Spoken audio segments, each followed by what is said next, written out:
नमस्कार दोस्तों, आशा करता हूँ कि आप सभी अच्छे होंगे। आज हम इस विषय पर बात करेंगे कि हमें कभी भी किसी की रीस या नकल नहीं करनी चाहिए। इस संबंध में मैं आपको एक कहानी सुनाता हूँ। मोनू और सोनू दो दोस्त थे। दोनों ने कॉलेज से एक साथ ग्रेजुएशन की थी। दोनों दोस्त बिगड़े हुए थे, पर मोनू पढ़ाई में होशियार था और सोनू पढ़ाई में नालायक। और सोनू हवाबाजी में सबसे आगे था। मोनू पढ़ लिख कर एक अच्छा सरकारी अफसर बन गया। मोनू के माता पिता बहुत खुश हुए जब मोनू की सरकारी नौकरी लग गई, क्योंकि मोनू की गलत संगत के कारण उन्हें लगता था कि मोनू जिंदगी में कुछ नहीं कर पाएगा। और कुछ समय बाद मोनू के माता पिता ने मोनू की शादी कर दी।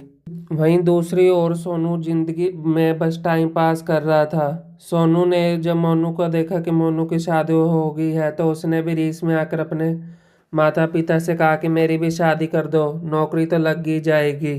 फिर कुछ समय बाद सोनू के माता पिता ने सोनू की भी शादी कर दी, पर सोनू के पास पैसे कमाने के लिए कोई काम नहीं था।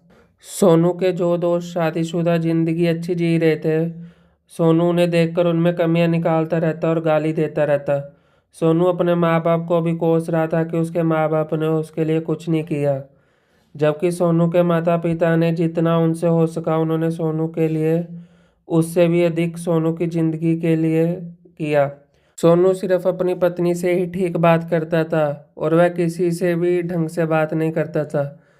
फिर कुछ समय बाद सोनू को समझ आया कि कुछ ना करने से तो कुछ करना ही बेहतर है।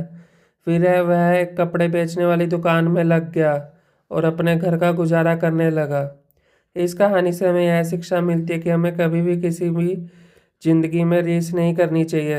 अगर सोनू के माँ बाप चाहते तो पहले सोनू को कोई काम सेट करके देते जिससे उसकी कोई कमाई का साधन बन सकता, और फिर उसकी शादी करते। धन्यवाद।